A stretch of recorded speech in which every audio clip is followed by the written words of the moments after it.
Greetings, one and all, to this week's episode of Tenno. I am your regular, human thing, Xeno, and this is your regular Warframe VTuber, Murder Dr. Loz. No, wait, they're not quite. They're What? like finger guns. Like 2 fingers? No, it doesn't want to give me 2 fingers. They want 1 finger guns. Okay, anyway. So we're here, episode 370 of 10 o'clock, and we're doing our usual thing. We're talking about Warframe. So first thing we always do every week was we talk about emblems. We try. We do try. We do try. Yeah. We do try those emblems. Yep. So on the screen right now, you'll see this week's emblems.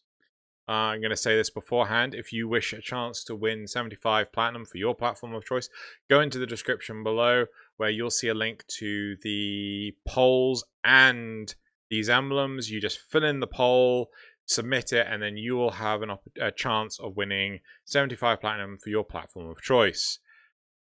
Yeah. Who wins this week? I say yours. It actually has the Warframe logo in it.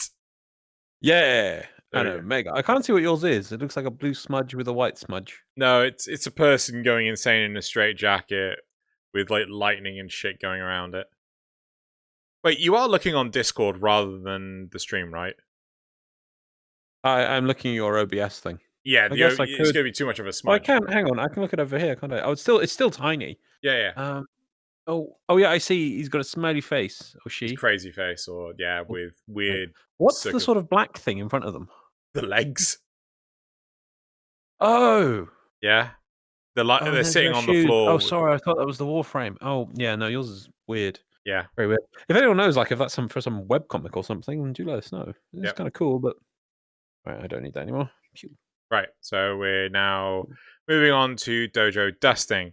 So at the end of last week's episode, I turned around and said that we would actually have a supporter guest. Unfortunately, that's not happened. I have been ill for half of this week, and as a result, I forgot to do that along with the supporter questions. But to my salvation, Stevev turned around and said, Xeno, are you going to do the supporter questions during Framecast? I was like, oh, fuck yeah, I forgot to do those. So we did actually get those done, and I'm looking into automating getting that stuff set up each week rather than actually relying on me not being a giant muppet. So additionally, the 10 o'clock may be a little different as from next week onwards, because I'm going to be visiting my family for the month of December. And as such, I'll be recording using my Sennheiser Bluetooth headset. I actually got that working beforehand to make sure that I wasn't going to fuck it up. And yeah, but the upside is we're going to go back to 2 topics for the duration of me being visiting family. Yeah. Loz is looking at something? The relic. I was about to say, you're looking at the relic. I'm like, no, you are genuinely looking at the relic. It's floating. I've never recorded from this corner before, so I'm like, oh, wow, there's a relic. Anyway, right, so... How many lights are they supposed to have? 3 or 4. This has got 5. Yeah, the bottom one never actually lights up. It doesn't this? I know. What does it contain within it? It's like secrets it has, we must know. It's like, activating the 9th chevron. Anyone that's like our generation will actually get that. But just showing our age. Right, so I think that's it for Dojo Dusting. Cool. Yep, so moving on to... Oh, I didn't load my keyboard. Topics. Oh, Loz didn't write down the Dojo Dusting time. I'll get it next time, Loz. It's fine. Have you got your keyboard working? Yeah, I got my keyboard up. Okay, cool. Right, so moving on to our topic for this week. I think Warframe Ultimates... So, I think Warframe Ultimates should have filled with kill/damage like Overwatch and give normal ability a cooldown. It would have more action in the game instead of spamming certain skill like a madman. There's two commas in the entirety of that. And that's the title of the topic. So we're going to dive straight into this. I think Warframe Ultimate should have filled with kill damage like Overwatch and give normal ability a cooldown. It would have more action in the game instead spamming certain skill like a madman. Oh, it's from the Warframe forums, not Reddit. Wow, okay. Oh, sorry, Teenagers that's from from Reddit. That's from Reddit. Sorry, I need to make sure I get that. It's not from the forums. God, I don't remember the last time we had a forum topic. It's No, always Reddit now. Yeah. Good old Reddit. No, to be fair though, I gave Reddit a shot and I just saw this straight away. I'm like, oh yes, this could work. So, right. So the whole point is it would make the meta. So this is the body of the topic. It would make the meta more variable. The meta. I don't know why they used air quotes. Right. But is their post just literally a list of bullet points like this? Is that pretty much? Oh, okay. But most importantly, to make the game more challenging, basically nerfing OP skill like Cora Whip, CD. I don't know what CD stands for. Cooldown? I would have thought cooldown, but I don't know what her whip's called. Yeah. Invisible frames can't go 24/7. They are too OP anyway. No more skill spam. No AFK endurance mission. No more nuking room every 0.1 of a second. Personally, I think it would be fun instead of half asleep spamming Cora Whip to farm Steel Essence. Interesting. So, well, they've changed the way I don't think you would use Cora's Whip to farm Steel Essence now because they did change the way you get Steel Essences, but so it's not quite be the same. But still, I guess maybe you still use Cora's Whip to obtain what you need to do the essences with the alerty thingy weekly whatever's. the daily missions, got it.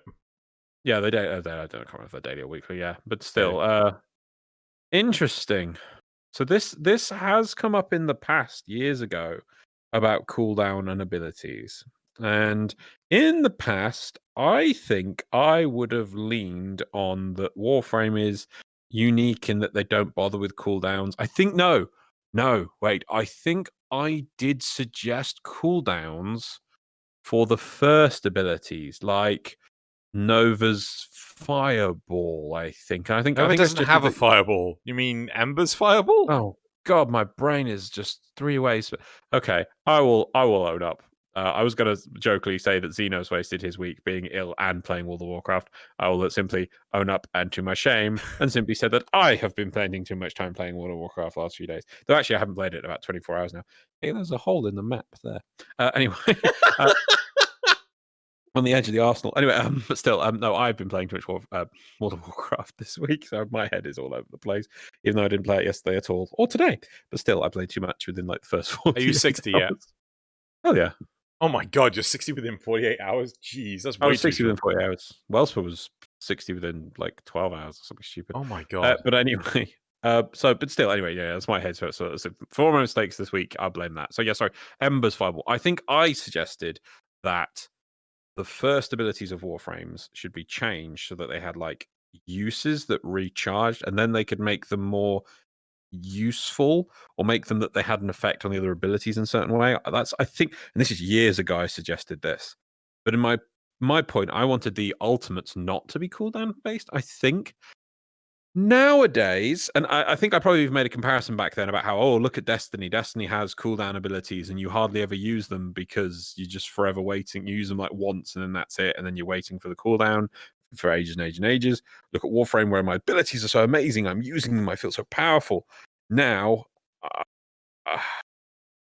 what's wrong with my hands again? Take a while. I think they take a while to warm up or something. Focus loss. But I part of me almost wants to agree with this topic a bit in that maybe there should be some cooldown abilities. I do feel it's just Warframe is supposed to make you feel powerful, and I think it does. It gives you the power fantasy of being the space ninja of death, ultimately powered by energy from beyond the normal dimensions, from the void. But then I think that conversely, our enemies and the way we fight our enemies and the ways things our enemies can do are not allowed to keep up with that. So I just think that if we're going to be able to spam abilities, fingers, that we should have enemies that can keep up with us. Whereas I feel we don't, and the enemies are down here, and we're up here spamming. So is the case? Do we bring the enemies up in complexity, or do we bring everyone down in cooldowns and restrictiveness? That's a I very base reading of it. I know it's really easy to take bad takes from that. I don't know if you are sticking with what you like at a glimpse said during the your statement just then, but I feel you can't cool down some of the abilities. You have to cool down all of them, right? I will agree. You want all or nothing? No, I agree with you could cool down all the the first abilities, but I wouldn't say you could cool down Korra's whip, but not Nova's molecular prime, right? You know, you can't cool down Saren's whatever her 4 is. Is that the spores? No, wait. No, I can't remember what Saren's 4 is. But you can't. But you don't cool down Oberon's Reckoning. I don't think you should do that. It should be like an all or nothing. Obviously the thing is, I think obviously when Aaron made that sort of remark years ago, and we were saying like Ember's Fireball, the game was a lot simpler. I think I don't want to make such a broad statement and say the first abilities now, because there's so many different Warframes that do it in a certain way. Like I know, for instance, Saren, for instance, I don't think that would work at all because the way this worked. So I don't mean the first ability of every Warframe should go on a cooldown. I think that if you did do a change to make one ability, let's say a cooldown-esque ability, I don't think maybe it would even work for all frames now. There's just so much variety. You might even need to rejig it so that some Warframes, what's now their third becomes their first, that's then on cooldowns and stacks, but then something else moves from the first to third. So it wouldn't be I don't want to make a catch-all thing, because I know a lot of people will turn around and say, no, but that wouldn't work for this Warframe, this Warframe. I mean that maybe work to break it down so that one ability of a Warframe is on like stacks. Maybe it can stack up to 3, let's say, or maybe one Warframe to 5 over like 5 seconds. And then sometimes you can burn them all go, sometimes you want to burn, but maybe. I don't know. The thing is, I still don't think, I think the point I just made earlier, though, would still come to effect that I don't think it's just the Warframes that's the problem. I think it's our enemies and how we use our abilities, which is another thing which needs to get a bigger look in. I feel that I feel that the big chunk of this topic is actually targeting OP abilities like Korra's whip, like Baruch's punch. I think Atlas's punch also falls into the same issue, but I feel that adding on a cooldown does not resolve that problem. Yeah, that's what I think. I think they've looked at the situation, looked at how other games do it, and go, what's the difference? Well, in Destiny, I do get these ultimate abilities, but I can only use them once every 3 or 4 minutes. Yeah. Let's try and bring that straight into Warframe. But there's a lot more going on in Destiny. Like, just look at the way that you interact with the mobs. Each mob is a specific thing. It doesn't ever change, and your time to kill on most mobs is a lot bigger. Very rarely, it is bigger. It also doesn't really change much. You don't really see much of a difference as you level or when you do it in strikes or whatever. It's still kind of the same. Except maybe, I don't know the raids. I will admit, we still haven't done any Destiny raids. And now we can't, because I'm pretty sure they ripped the early ones out of the game. Yeah, I'm pretty sure they did as well. But don't worry, they were trash content and not worth having in the game. I've had people turn to me and say that. And I'm like, well, how am I supposed to make that conclusion? That is terrible. I mean, just put them onto peer-to-peer. Make them that they're not hosted, and that they're peer-to-peer anyway. Were they? Yeah, they're all peer-to-peer. Even the PvP's peer-to-peer. No, seriously. So when they went free-to-play, one of the big things that they did was make PvP peer-to-peer, and it was when there was a huge escalating problem where people could find out who the host was and then start like DDoSing people and things like that. So if you discovered you were the host, you could start throttling the communication to the enemy players and things like this. And it was like, what the shit is this? It was this huge blowout thing. But PvP.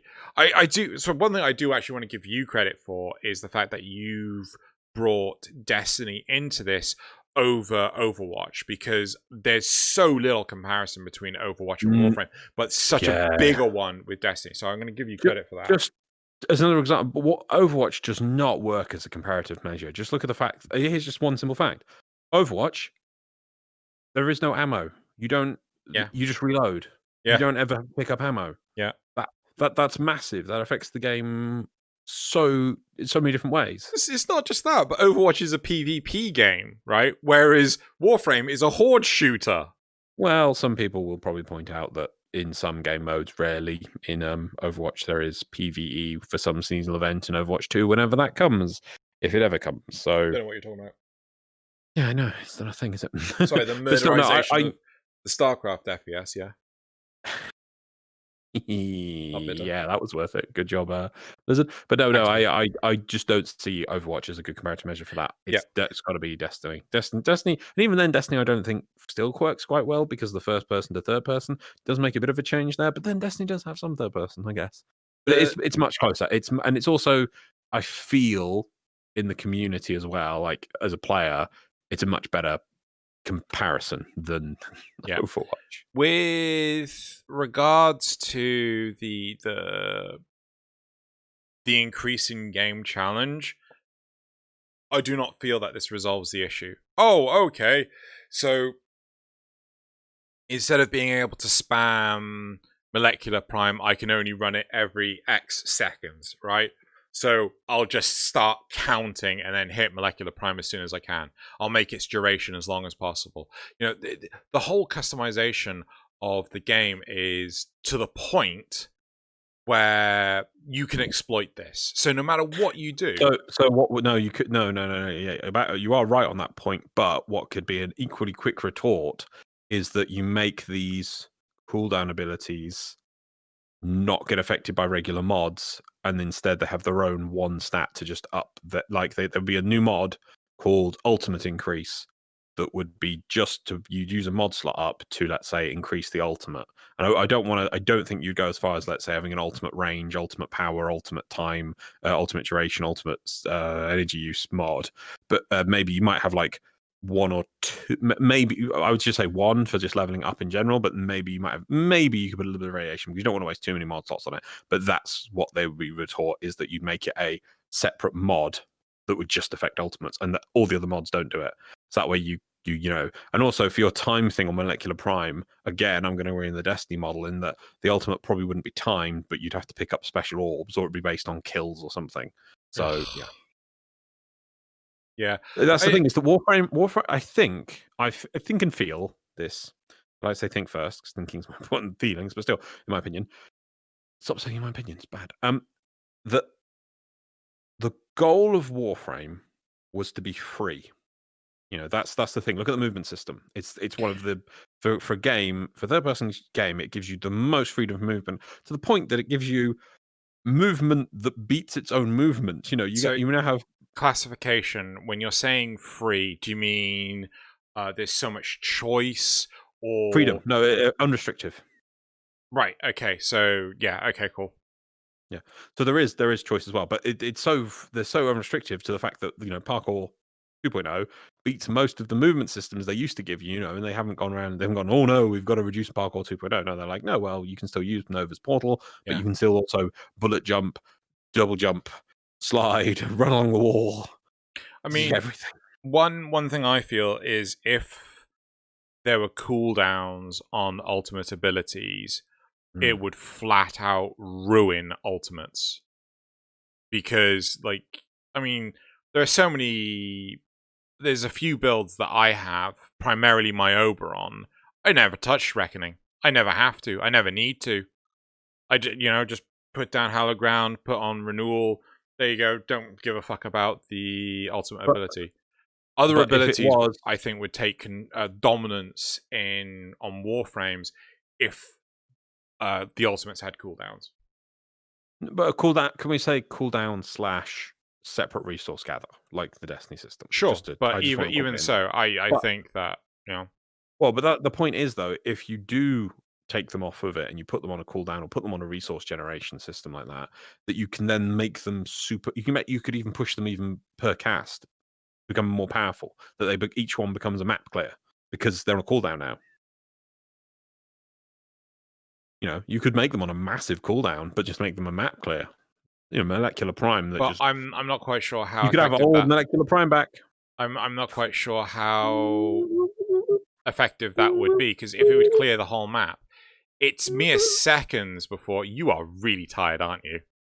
No, it's my fingers. They're not quite Anyway, right, so I really feel that even if you had this huge board wiping table flip of a clear, that within a matter of seconds the work is undone because the enemies have just respawned, right? That's the thing, is that I think originally Warframe was supposed to give you freedom, but they would.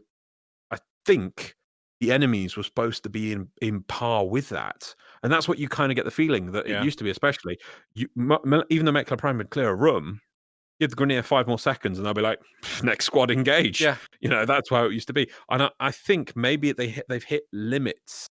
That's the limitation, is maybe on the software, especially maybe because we have to deal with consoles as well. That's why they don't just chuck 100 mobs at once. Maybe they can't. Maybe that's why that we've one is being held back. Do you remember? I mean, I know we keep saying it, and I'm sorry that probably the majority of our audience weren't even there for it. But the original survival weekend Oh God, yeah. was how Warframe, I feel, should have moved forward. I think maybe it's because most players' hardware can't keep up with that. I don't. It broke your machine. No, it broke my internet. Yeah, but it still broke your machine. Well, no, that was because I had a RAM module that was faulty in my machine, which it took so much effort to find. But anyway, or maybe it's the internet connection, not the computers. That's the issue. Because I remember that event. You and I think, crap, what was one of the bottle or tree friends? Wellspur. No, I don't think it was Wellspur. I can't remember. Is it Crichton? I think it was Crichton. He would so one of you two would have to host because you both had fiber, right? Whereas everyone else was on ADSL. And as soon as I started hosting, everyone else would experience this, where some of the enemies would move. Oh, the rubber banding, And then no, not rubber banding. Some of the enemies would move, and then some of the other enemies would move, and then some of the other, and it was like there was no way to keep up.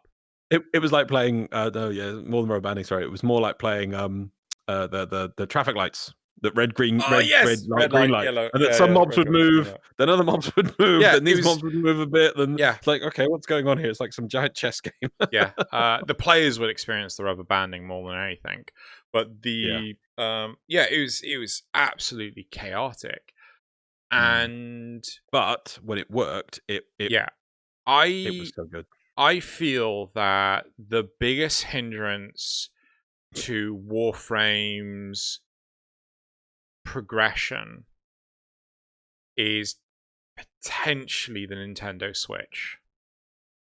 Because if, PlayStation 5 has, I think it's just had its version of Warframe released, and it looks as good as PC does today. Right? Wow. If you're running top of the line PC setup and everything, PlayStation 5 looks exactly the same, which is absolutely brilliant. And obviously the Xbox SX version is on the way. But so are they gonna trail off and remove support for the older version for the Xbox and PlayStation? Well, they will eventually, but they're not immediately doing it because obviously not everyone's going to have bought a PlayStation 4 or not everyone's going to buy a PlayStation 5 and an Xbox SX. The thing I dislike is the fact that if you've bought a PlayStation 4, if your account's on a PlayStation 4, if you want to keep playing it, you have to get a PlayStation 5, right? I think this is where the need for cross-save is going to become so important. I right? thought it did have like cross save between 4 and Only 5. between PlayStation consoles, Yeah.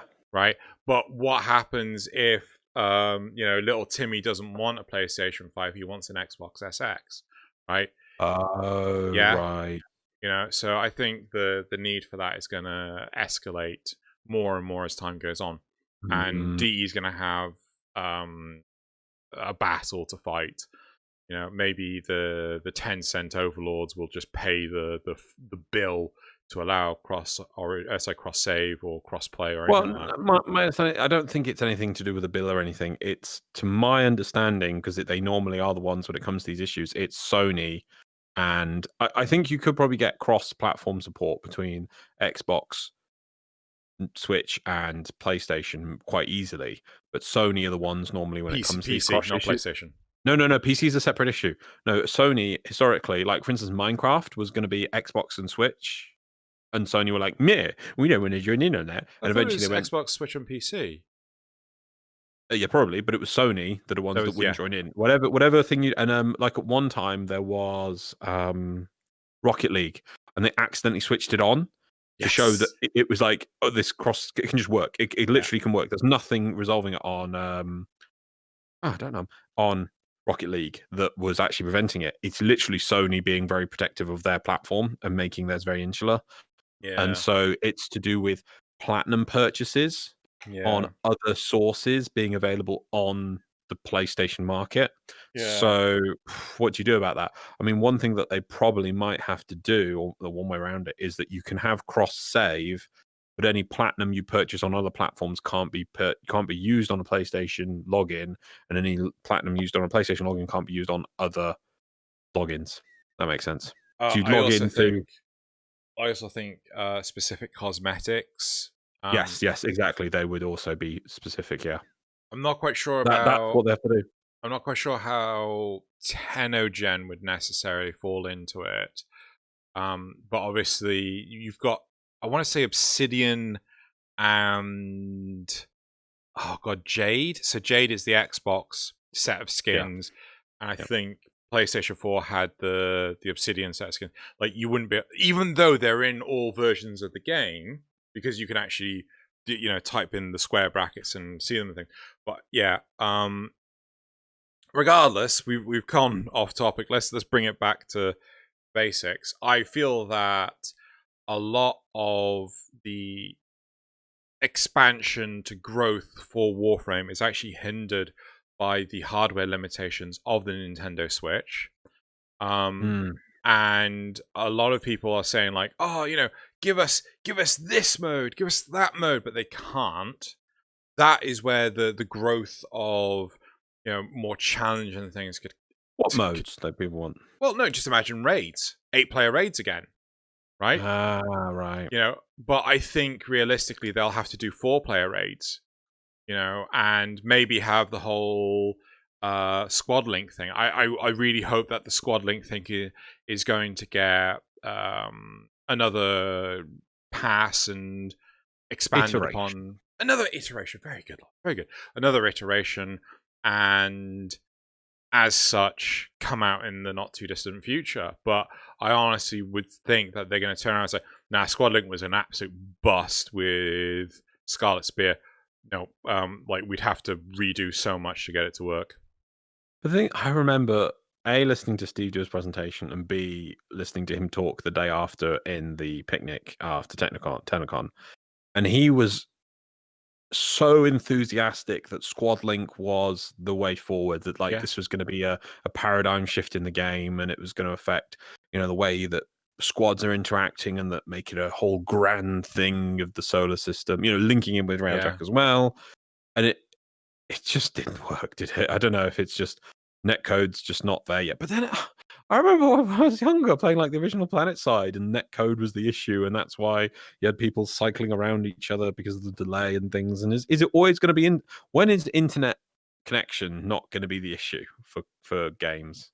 I think are we going to reach a point at which they'll be brilliant or not, you think? No, I really think it's dependent on what you're doing. I mean, it's not to do with the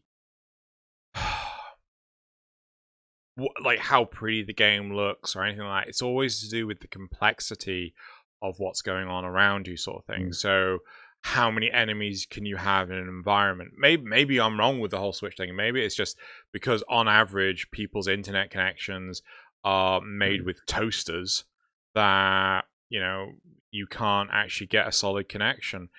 You know, hell, if it takes someone with a fiber connection to do the old survival mission type, then I mean, is there much that they can do to improve that form of communication? You can't. Yeah, so what you're saying is it's the network traffic required from the host to say, okay, I have 72 infested chargers within 30 feet of the players. This one is here, this one is here, this one is here, and then saying which direction they're moving and what they're all doing. That's the issue, yeah? Yeah, that's a big part of the netcode issue with anything and everything. Games like World of Warcraft can get around it because they have cleverly dumbed the amount of information you need. You pretty much just need an XYZ position.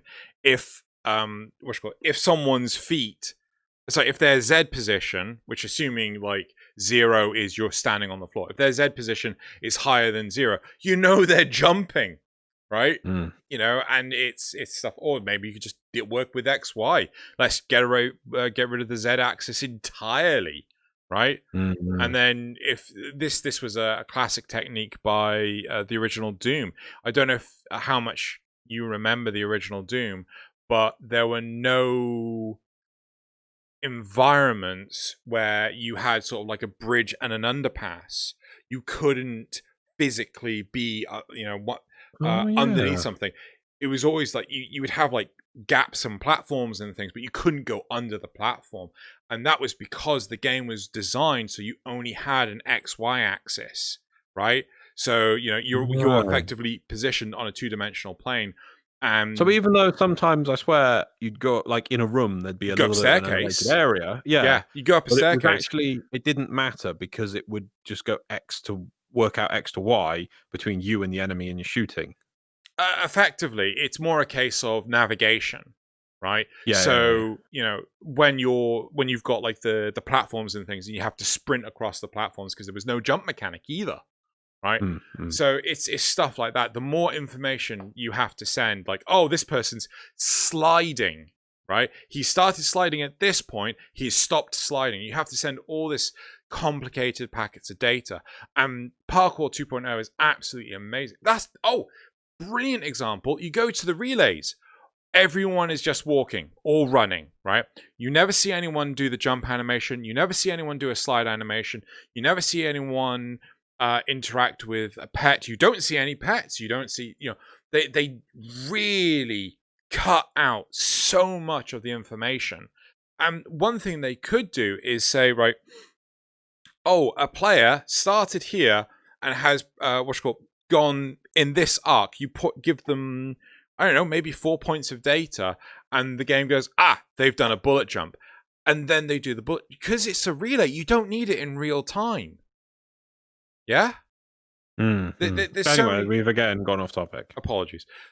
So, so the key point was about the limiting the amount of enemies, and that's why we're going back to abilities. That the ability. So if we're saying that there is a limitation on our ability to put an army of 1,000 infested in front of you, should we maybe bring, as I said earlier, do you remember I said about enemies and abilities? And if our abilities are up here, our enemies are capped to here.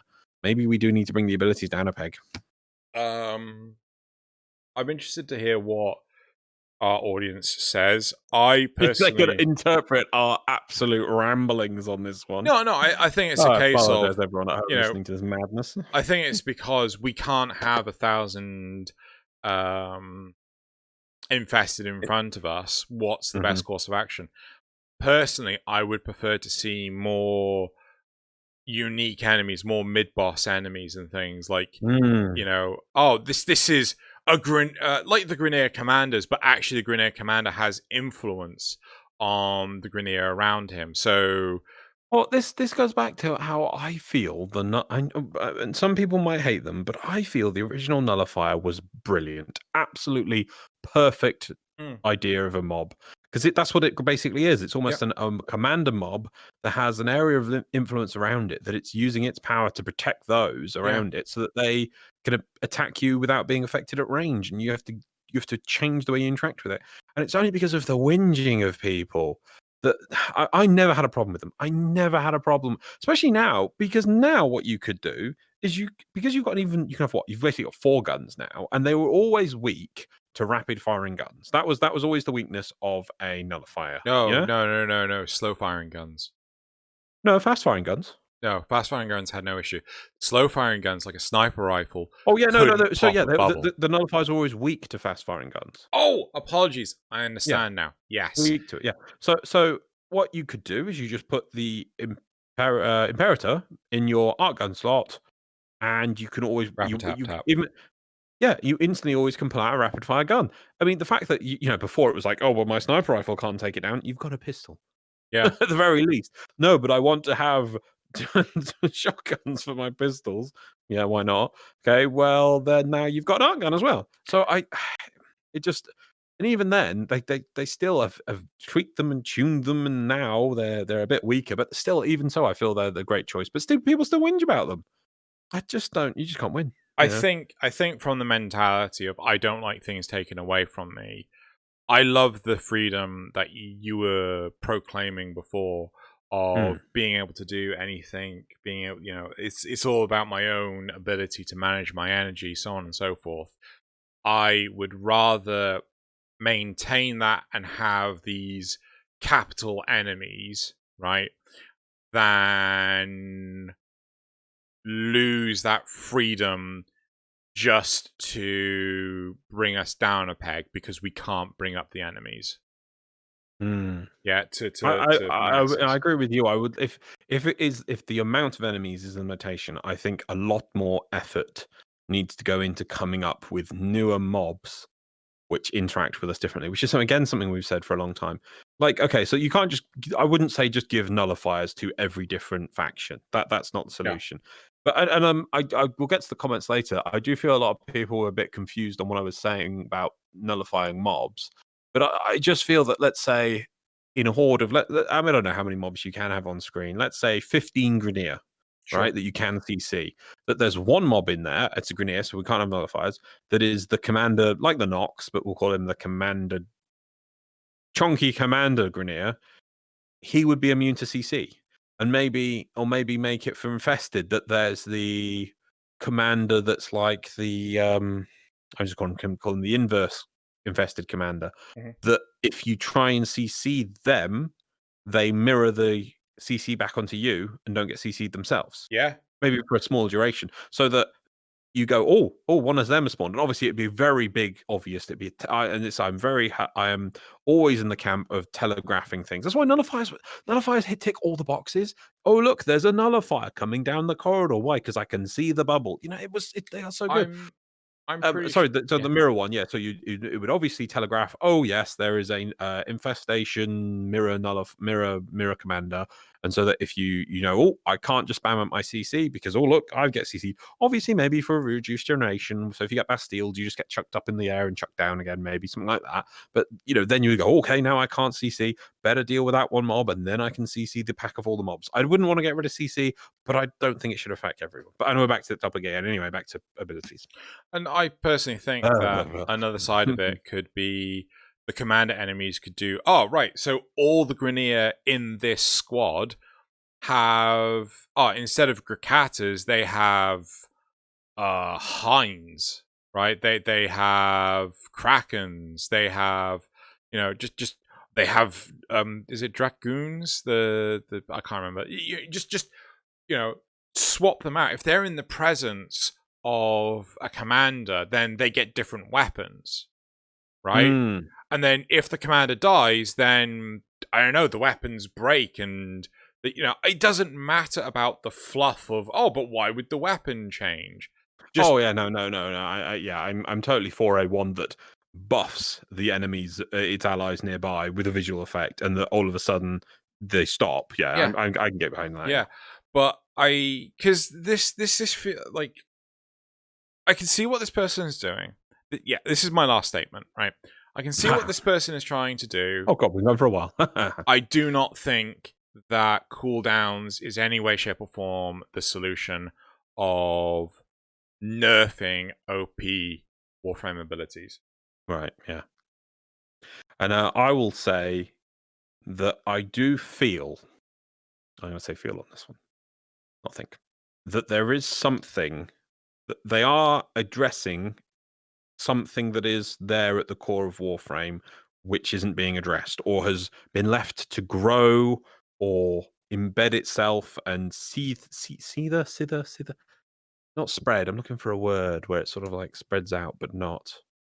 Oh, I can't think of the word. I don't know, something that is there intrinsically at the Osmosis? core of Warframe. No, but it's slowly metastasized around the different parts of the game.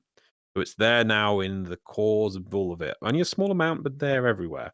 And that if you want to address it now, you're going to have to make fundamental changes all across the board. Like if we do the cooldowns, we're going to have to rework all the warframes in a different way or one of the abilities, or we're going to have to work the mobs. Then we're going to have to work the mission types. It would be I think if you were to do cooldowns of warfare abilities, it would almost be a fundamental paradigm shift across the board for Warframe. Yeah, I agree. But now, I'm not saying that Warframe doesn't need that though, because maybe it does. Something needs something. It just, I mean, obviously everyone who's watching this, we love that you're watching this, and please comment below, obviously, and talk to us on Twitter and all these things because we love talking about it. But I think everyone would agree that, I mean, well, one, you can see the numbers on 10 o'clock are just going down, but also at the same time, I feel that I think people's drive for Warframe is going down as well. I mean, I agree. I don't know if we need more content, more demos, more open worlds. I don't know. No. It needs something. That needs to be reinvigorated. So I feel that do we want to go down that rabbit hole, or do we want to go? Well, no. Why don't we finish this topic and then we can have a rant afterwards? Yeah, sure. Let's stick to our thing. Okay. Replies. Grab that. Pull that down. Yeah. Okay. Right. Replies.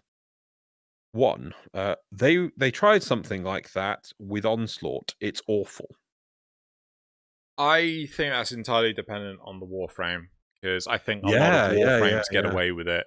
Like, you know, oh no, I can only press Hallowed Ground and Renewal once. Oh no, never have to press it again. You know, oh, big whoop-de fucking do. But, you know, I do feel that, you know, a lot of Warframes will hurt from it, but yeah. Yeah, I think it's very varied. Some Warframes, some Warframes do want to use one ability a hell of a lot more than others. Others you just go use maybe, as you say, a bit here, a bit there. Next reply, I see that's a very similar topic reply. Next one. The spam cooldown in Elite Sanctuary Onslaught is bad enough. It would be a terrible decision to make the whole game like that. Now, you see, that's a bad representation, right? Because the Sanctuary Onslaught one, it feels oppressive. It's, if you were to do cooldowns, that's the wrong way of doing it.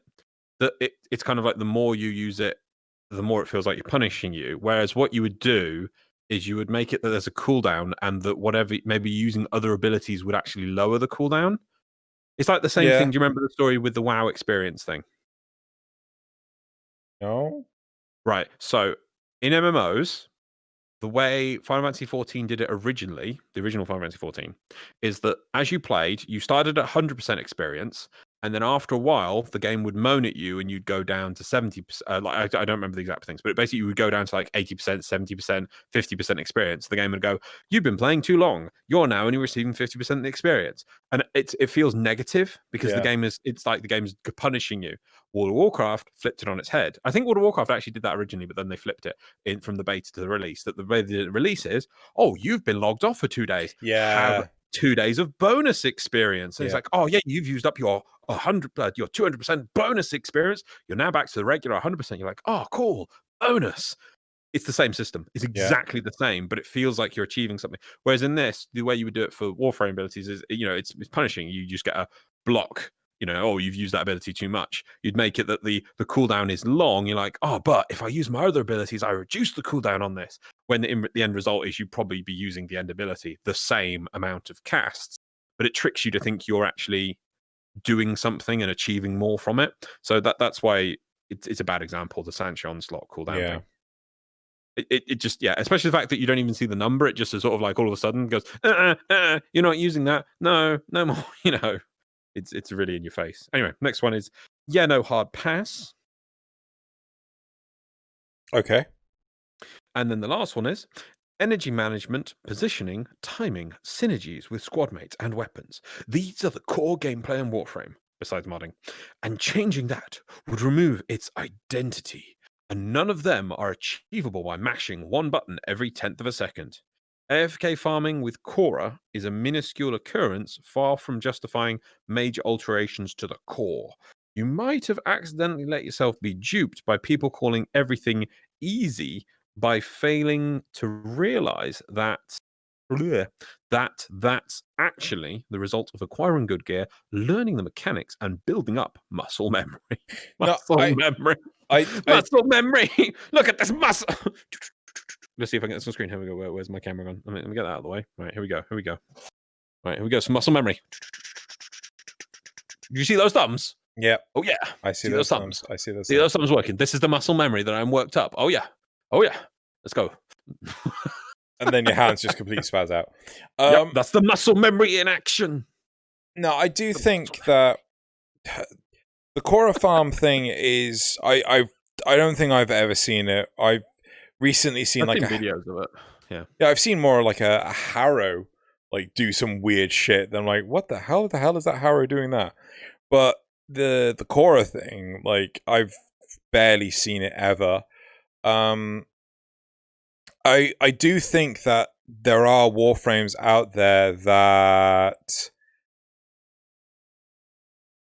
make things too simplistic. Like they do dumb the complicated nature of the game down. Like Saren was a big one, Ember was a big one, Ash was a big one, and it just requires a rebalance to the ability, so on and so forth.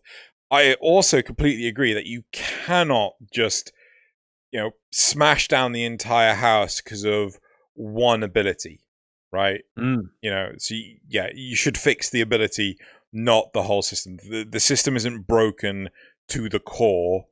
But anyway. Mm-hmm. Yeah. There was a straw that broke the camel's back, and that doesn't mean you take everything off the camel. It's an outlier. That's all it is. It's just an outlier that is a huge exploit. Well, I use exploit too liberally. It's an outlier that people recognize it as an optimal way of doing things. Yeah. So people go, this is an easy way of obtaining what I want. Therefore, I will do it this way. I mean, you do that with your job, I could make 3 trips to the freezer, or I could stack everything on top of one and then just carry the whole thing in one go. Anyway. All the ice cream. Right. I think we're done with the topic. Yep. Do we want to talk about the thing that I've entirely forgotten about now? Or no, that's the thing. I've totally forgot about the rabbit it. hole. Sure we'll come the rabbit hole. Yeah. No, we've forgotten about it, whatever we were moaning about. Everyone will be like, damn, they said they were going to talk about that thing, and now they've forgotten what it was. Do we want to try and remember? Something to do with fundamentally the problem with Warframe. Oh, the open world stuff and things like that. Yeah. Oh, I never turned on the topic at the bottom of the screen. Whoops, my bad. I think... Do you want to take a time with this? Yeah, just put it in the space. Bang on 49. Yeah, okay, I'll pop it. Right, yeah. Yeah. So, I do feel that Warframe... in all honesty, I think Deimos was not the raging success that DE or shareholders or players was hoping it would be, because in all honesty, it's the same thing again and again and again. I think we're all done with open world expansions. I say yes and no. It's not just done with open world expansions. I don't think Deimos brought anything new from the table, and that they did the open worlds with Plains of Eidolon, and then ever since then they've basically just been reskinning the same content. Yeah. I know you could say like, oh, but they added K drives, or they've added vaults to the hold on, the Plains of the Deimos. You know, it's got these different missions. Not really. They're just the same thing. I remember when before Deimos was announced, we even came up with the idea of or we were pitching the idea of a infested open world. Do you Oh remember about yeah, that? yeah. So like And do you remember what we said? the thing there should be. Well, I remember my idea. I don't know if it was the same idea of what we had differently, but you had a central location which was like the base, and then you Mhm. had a north, south, east, west thing where they were like they were negatively impacting the resources you could get Mm. for the planet, and you had to capture these points going in those four directions to improve the resources. Yeah. So we Yeah, were like specifying that there was areas you could permanently capture. And I think it changed. I think we said it would be based on everyone's work in the last week. yeah, And the way we described it was in all. I don't think I think it was only 3 directions. I don't think it was 4.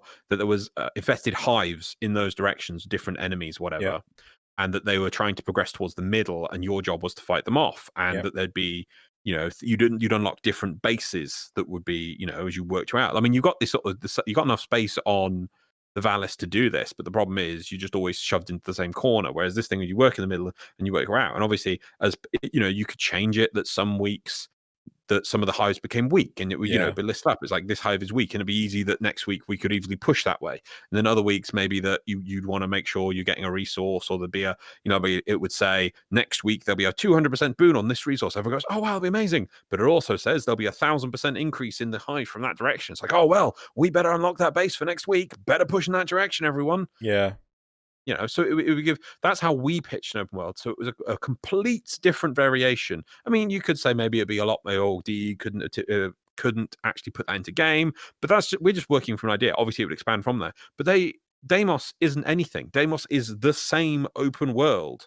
It has a day-night cycle of different things. It just has the capturing animals, farming fish, yeah. farming mine nodes. There are K drive races, and there are bounties. That okay, you could say, "Oh, the bounties are new." Not The really. They just I put some wanna NPCs in them. add on to that.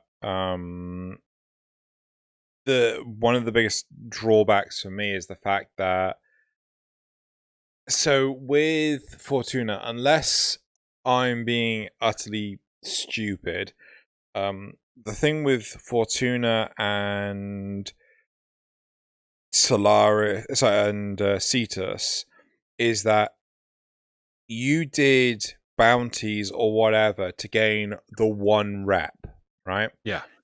But now you have to do Oh, coins that the everything gets turned into coins. coins. Yeah. Yeah, So if everyone has their own anything, individual coin. yeah. Too If many anything, coins. I consider that a regression.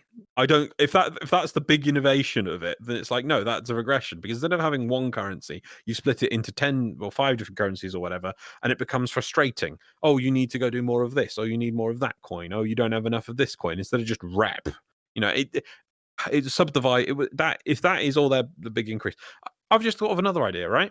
Do Yeah, you know what? One of the Reddits I like to go on for a game I really miss was called Firefall. Yeah, I don't know yeah, if you ever played Firefall. Did you play a little bit? yeah, a little bit.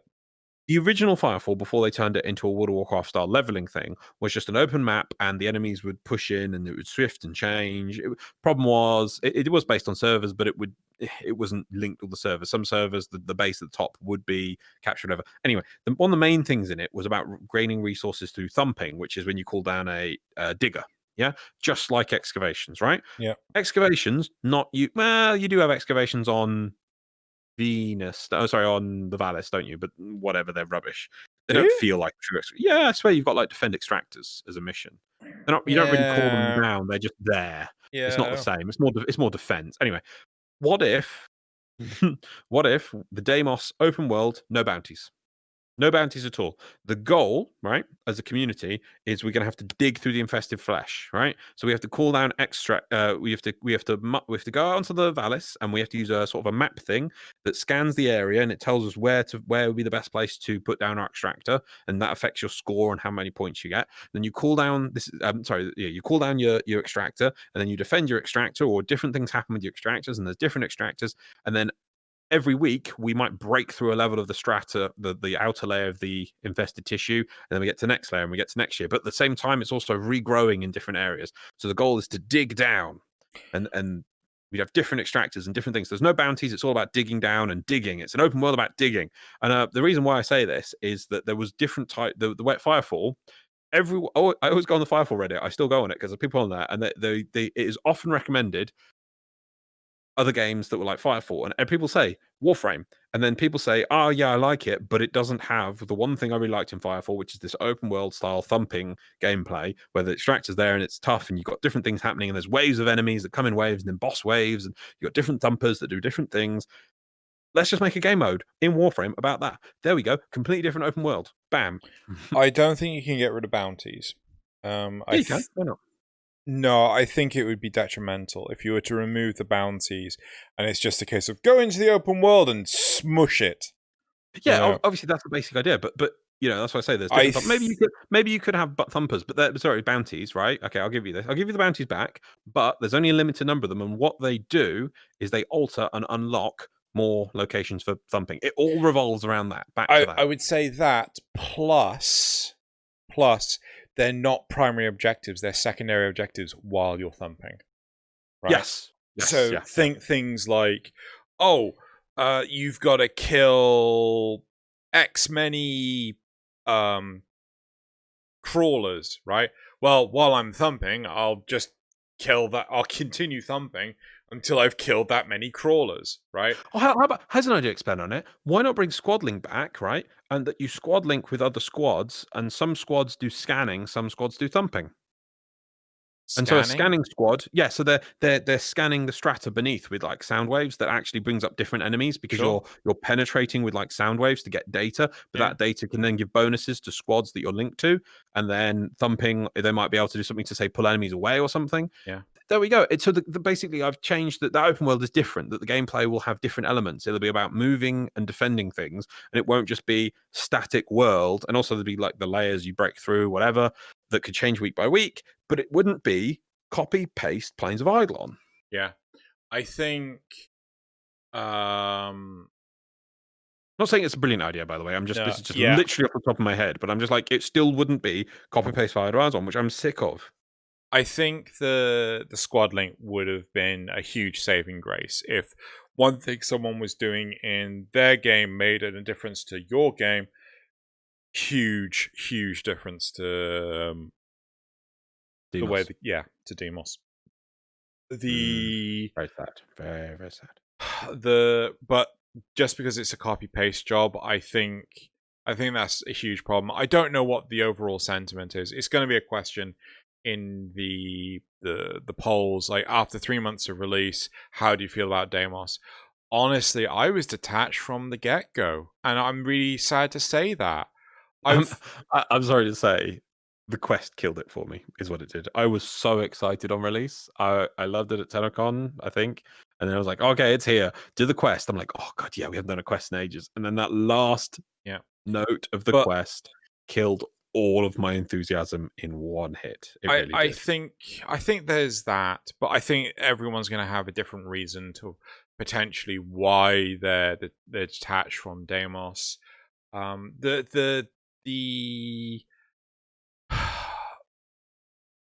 coins, like I genuinely thought on release the coins are a really good idea, but the more I look at it, no, the coins were a really bad idea. The fact that there were so many, the fact that they were layered on top of each other with grandmother, the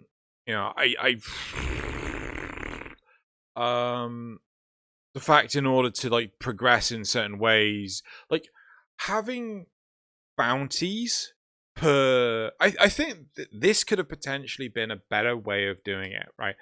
You had bounties for each individual character. So you'd have father bounties, daughter bounties, son bounties. I wouldn't go as far as including absolutely everyone. Maybe just son and daughter, right? They have additional bounties as well. Their bounties their bounties would contribute to their rep. So instead of actually having an entire buttload of coins, each family member has their own reputation, right? Their own, right? You do the bounties. The bounties for Kaylee, for daughter and son, aren't, oh, go fish up some stuff or go conservate some stuff. It includes the original game stuff, which is, oh, go kill this type of infested to get fishing bait, right? Go kill infested in this area because they are depleting the type of fish. So you keep the regular type of combat, and you can have a mode in there which is like, oh, go fish for 5 minutes, right? You know, oh, don't collect X amount of fish, but just do this basic stuff and do the bounties for the individuals, get their wrap up, don't do the coins, right? And then you can say, oh, in order to actually ascend to friend with the Entrati family, you have to be at least acquaintance with son and daughter, right? How is a coin in my inventory any different from a number counter over their head? What do you mean a number counter over their head? That's what reputation is. Fair, exactly the same thing. It doesn't make a difference. It's just that you're isolating. You feel the coins are bad. It's exactly the same. It's just that you could scribble on the coin if you want. Daughter rep. It's the same thing. It is the same thing. I'm not going to deny that, but I think the fact that you can see the rep easily comparative to other reps would be a good step forward, as opposed to, where the fuck can I see these coins? Aren't they in your inventory? Well, maybe under the miscellaneous section, but do you know how much crap is in there? Aren't they on one of the menus when you go see them? When you go see like where you spend them? Isn't there like in a corner? Doesn't it? Yes, you have to go talk to grandmother to talk You'd have to go see them if you wanted to look at your rep. If you wanted to see your daughter rep, no, because you can see your rep in the set. Can you see? Well, okay. So maybe you want to see. But maybe okay. So you want to change how the core family works just because you can't see them in the Lisette? No. I'm entirely interchangeable. For I'm not going to die on that hill. If you want to keep the coins, keep the coins. I want the bounties. No. The bounties are the thing that I really want. I get you with the bounties. I think getting rid of the coins would make people feel more comfortable. I think it would make people feel like, oh my god, there's reputations and coins? Because there are. Right now, you have reputations and coins, and I think the coins should have been for something else. They shouldn't have been the focus. Maybe they should have been that they were an additional thing once you hit max reputation. That they all work normally until you clear the reputation, and then the coins came in as a separate thing.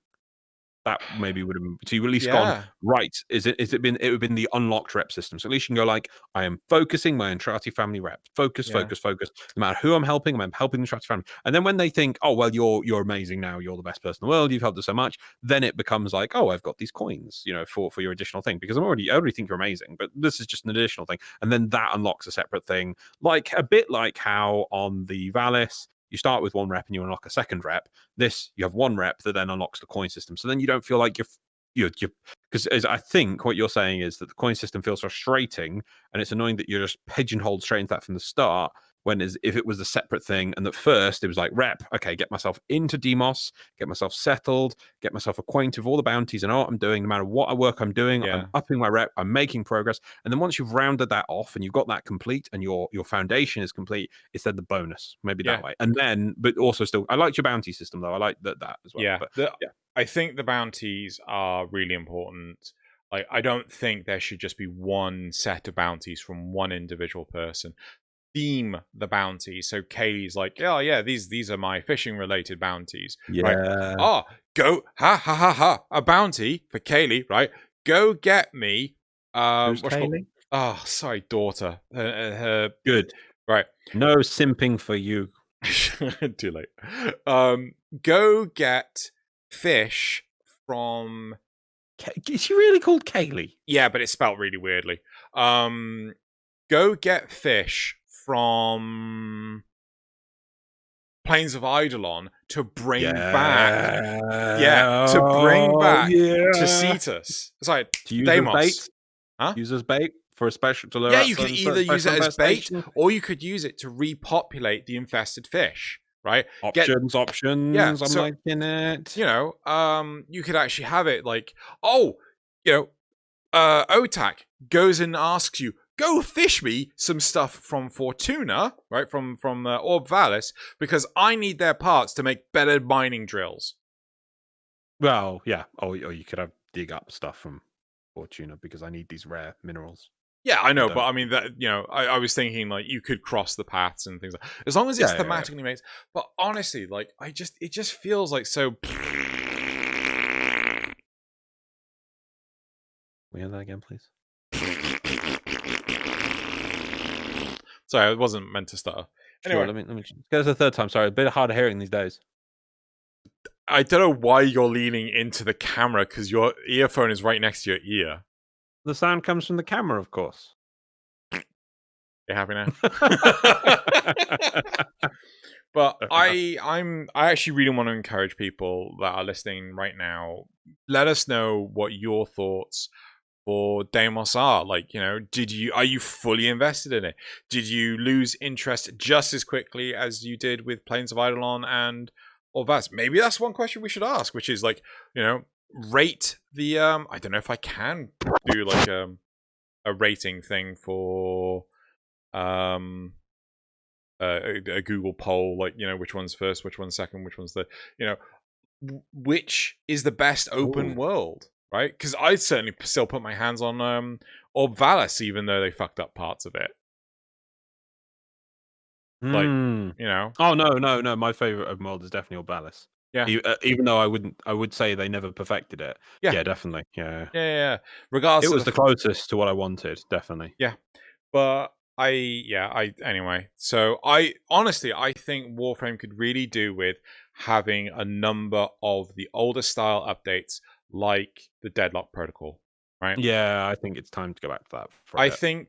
I think that there are plenty of people that are still invested in playing Warframe because the Steam numbers haven't gone down, but the interest in engaging with Warframe outside of the game itself has significantly decreased. Magamu did a video on it not so long ago that the Twitch directory has diminished massively. The YouTube numbers have dropped massively as well. Like Arbiters is really suffering. Not to obviously look at the possibility before someone brings it up. Maybe it's just our content has slipped in quality. Could be an issue. Could be quite possibly. But I have heard the same thing from a number of content creators. You could be right. Fair, yeah. But it could be. It could be. I'm just saying it's opportunity. Though I believe you're right. I'm just trying to flip it on its head to say maybe but like it's the game's fault. It's like, well, no, maybe it also could be something we could do something more. If there is something you would like us to do, please let us know. Yeah. Either get guests on if you have questions for us. Anything. We I'm not saying we're desperate for views, but no, we're desperate to give people what they want, and we would love to hear what people want. So yeah, just to say that's a possibility. But yeah, I've not watched that Mogama video, but I really should. Yeah, I'm pretty sure you have because I'm pretty sure you linked it to me. Probably, but I forget everything every day. I reset every day. Cool. Should we? What? Who am I? I don't know who I am. I question that every day of the week. Yeah. So especially on Fun Day. So Fun Day. Fun Day. Are you trying to tell me there's not a fun day? It's a joke, Loz. Right, anyway, enough of our ranting for today. I'm sure we'll have probably the last episode of 10 o'clock this year will just be us whinging and ranting. Although we never know, we might get some cool content. But let's move on now to this week's graphs. I'm sure we'll get some lovely feedback on our pointless whining and ranting this week. I wonder if anyone's actually voted on the graphs while we're recording. Some people do. Yeah, I know. It always fits with the numbers, doesn't it? Yep. Right. Okay, let's look at these graphs. Okay, so the first graph for this week Do you have issues with CC immune enemies? Please tell me we had some responses explaining which enemies. Not really specific enemies. People saying, but there was some debate. I've got some comments on it, but it's not. Yeah, it's to do with bosses and things. And Okay, cool. we've got comments on it. Okay, cool. Right, I do want to cover those. Maybe we'll do the first three cards, and then we'll talk about those. Anyway, so do you have issues with CC immune enemies? 24 people responded. 38% said yes, and 63% said no. Mm-hmm. Are those numbers the same? Has someone voted? 63 and 38. No one's voted. Dun dun dun. Yep. So I'm really interested to know which bosses people have CC immune issues with, right? And I think I'm going to start pushing. If people say yes, I'm going to put please comment, or no, Right. please comment. You know, I want to incentivize that because I really would love to know where these issues are, right? Maybe make one of your graphs every week the one you want feedback comments on, and put in the question, please feedback on this question. Rather than confusing people with, I want a bit of feedback on this. Potentially, the issue I've had with this is whenever I do an other option, the number of times. No. I mean, in the title of your. So, for instance, this question says, should next one is, should bosses be affected by CC? Yeah. Yeah. And then after you write that, in that line, open bracket, please respond in the episode's comments on this question. I would love to know more from Xeno. Okay. Close bracket. Okay. So in the question, I think I found a description for each question where I can actually put please comment in about this question. But yeah. I think if you do that about all of them, no one will do any of them. Yeah. But if you focus on one and say, please, I want to know about this one. Yeah. It'll focus everyone. Right. Okay. Yeah. Anyway, so should bosses be affected by CC? Yep. Number 2 is so should bosses be affected by CC? 4% said that they didn't care. 4% said exactly like other enemies.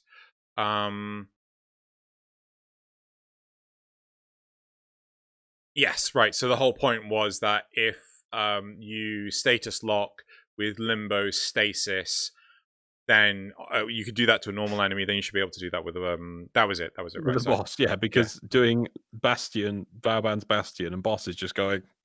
Yeah, right. Perfectly fair. Yeah, 25. Oh no, I am Captain Vor. I will stop you, Tenno. 25% of people said no, and 67% said yes, but with diminishing returns. That is by far the biggest surprise. I am shocked that people wanted CC abilities to affect bosses. I definitely don't want Nova's Molecular Prime ever affecting a boss because most of them are so slow as it stands. Yeah. You know, let's make it slower! You know, just watching all the players just go, no, and just quit out. Though I can see, I like the diminishing returns, but I would literally say you can have 5 seconds of CC immune effect on a boss, and then eventually the boss just rips whatever the CC is apart, and then just is immune. Just carpet it to everyone. Yeah. Yeah. Anyway, move on. Even if it's a time dilation. No, number three. So, should mini bosses, Stalker, Acolytes, Wolf, Harvester, be affected by CC? 0% said don't care. 4% said yes, exactly like the other enemies. 70% said no, and 79% said yes with diminishing returns. Right? Right. I'm kind of on board with this. There's one of the acolytes that is ability immune. I want to have that one keep its ability immunity. It's the one which has the body of the limbo. I can't remember which one that one is.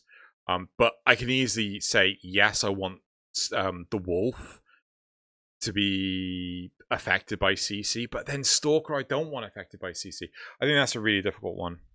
But I wouldn't carpet say yes. Okay. The next one. Should there be a damage 3.0 squish and rebalance? 8% said no. That's nice to hear. 21% said that they didn't care, and 71% said yes. So yeah, I really do think that there needs to be a squish and a rebalance. I think you're on board with that as well. Definitely. Yeah. I remember the days when Warframe would have these big overhauls. In fact, there was one point they even refunded all platinum originally because they made such a massive change to the game with when they went off the talent trees. And there were times when they completely redid the levels and everything. I don't remember the last time Warframe's done it, but I haven't felt like they've done a proper big one in quite a while. Well, they were going to do a damage 2.5, which was to readjust the status chances on... Status effects are still the most broken thing in the game. Yeah. Oh, viral just halves the health of the enemies. No, they were going to do it with Korra, right? With the introduction of Korra. And that's what Korra was really built on, was these new... this new damage 2.5. But the fucking community... Sorry. The community did not like the idea at all. They really pushed back on it to the point of they were too scared to point out when obviously says community, he's not obviously he'd be like, well, I didn't do it, and he's not referring to individuals because obviously we didn't either. Yeah. But the community feel as a whole, or the community response to there was enough of the community to push back against this that made them not do it. Right? It's the people who don't want their power fantasy to be anything more than just I whack big box and loot falls out. Yeah. And then our last card for the week is: Are you going to be doing more Steel Path? Right. 4% said I exclusively do Steel Path. Wow. 25% said no. Obviously, they did not care. It could be that they're not available to, but I'm just going to say what they didn't care. 33% said I'll only do Steel Path for the Teshin rewards I want. And 38% said, I intend to do more Steel Path. So I intend to do more Steel Path as well. I've actually gotten a lot more active. I intend to do many things. Yeah. Steel Path is one of them, but who knows if I'll get it done. Funny story time. Real brief. So they refunded everyone like loads of steelies. So I went to Teshin like, yes, I'll buy these Teshin clothes cosmetics for my operator. Got to the operator. I can't see them. Went back to Teshin. Says I own them. Went back to my operator. Why can't I see them? Went back to Teshin. Oh, they're blueprints. Shit. I felt like such an idiot. I'm just going to write like a support again. I can't find these cosmetics. Where's my stuff? Yeah. It's like, oh. Good job. Right, so that's it for the graphs. Next, we move on to, I believe, the supporter questions. Can we write down the time? Yes, please. Okay. So, we start with Garout of Hypteria. Okay. What are the topics? Question mark. There was actually two, technically. There was, I think Warframe Ultimates should have filled with kill/damage, like Overwatch, and give normal ability a cooldown in would have more action in the game, instead spamming certain skill like a madman, right? And there was a rant. Also, I think Garout of Hypteria doesn't... I've never seen that name before, so maybe they're a new Patreon persons. They probably don't realize. No. Well, he doesn't do the topics ahead of... They clearly wanted to know what the topics were, clearly, when they did this question, I think, because why would they want to know the topics for this episode when this episode is what they're listening to at the end of it? Hey, I just answer the question, man. Xeno logic, no good. Right. Mr. Bertrand says... He remembered! No, I didn't remember. I got reminded. Remembered. I am looking into doing a scheduled thing, so I don't have to fail. Automation. Zrugel asks, what if the Queen Pin briefcase is another ghoul buzzsaw that we'll never actually get? Oh. Maybe the briefcase will turn into the ghoul buzzsaw. Is that your response or his? That's my response to that. Next one is, before we get back to the supporter questions, I'd like to ask everyone to make sure you are subscribed to the channel, like the video, and share it if you can. It really does help. Thank you, Zrugal, for making me read out something that I probably should say every single episode. Agreed. Thank you It so really much. does help everyone. We are still trying to get this channel to 1,000 subscribers, and that would let us do some things, especially with guests. We want to link out to guests. We can't do that. We're not looking to get this to the 100. We're never going to get this to 100,000 subs.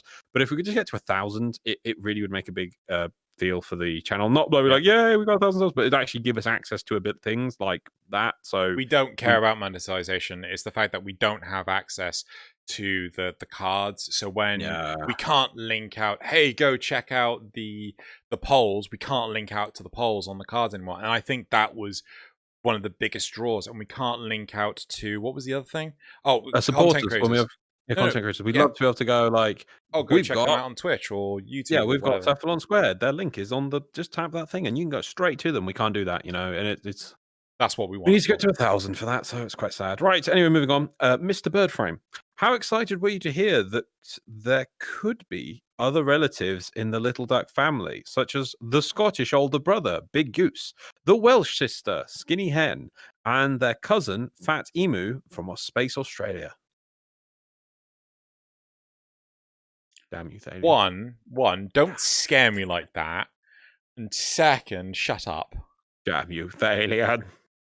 Also, from what was Wales? The Welsh sister, Skinny Hen. I don't think you've ever been to Wales. Moving on. The more that I hear about the hatred for all of the Orokin having long arms and blue skin, have you considered that this is all similar to Star Wars? And the whole plot revolves around one family with stupid access to power.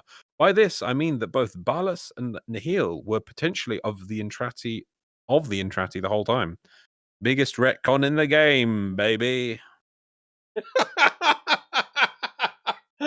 Oh God, can we please not? I did genuinely think, right, that as I was doing the quest, I was like, oh, you've got to find my treacherous husband, that it was going to be Balas that was the husband to mother. And then it was just like, oh no, it's just Vilcor. Dorkman over there. Yeah. The one-armed wonder. Yeah, exactly the same thing as me. When the mother starts talking about like her husband, and I was like, oh, he's not gonna be here. He's gonna be this is some sort of breadcrumb to elsewhere that, one day we might encounter the father, as he left. He's just outside, he's on the left, it's fine. Or he's fully infested, or he's he's something else. No, he's just over there. Done. I'm not gonna talk to you. I'm not gonna talk to you. Well, I'm not talking to you. Well, I'm not talking to you. It's that level of thing. It's just like, why are we talking to this family of idiots? Yep. Next is from Dovaro. You're in a tower gauntlet of death, where your enemies are level 50, and your only way out is using 2 mods per Warframe, weapon, companion, mech. There's J-Drive and Arcwing things. What mods do you use for each thing and why? And if you don't want to list them all, just the Warframe mods.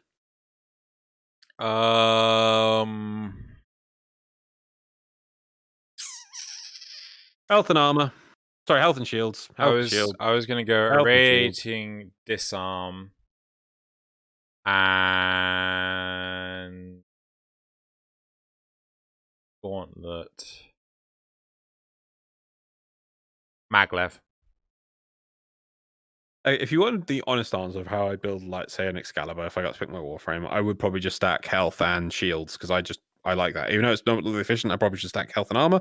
If I wanted to pick cool augments, because augments are cool and interesting, I would probably go for Chromatic Blade or the...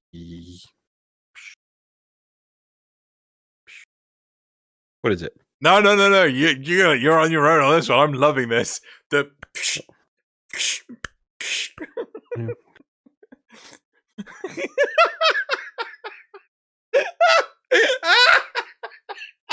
Exalted Blade, that's the one. Oh my fucking God. Why would you name your own abilities? It's the... What it is. Just... Oh, that was brilliant.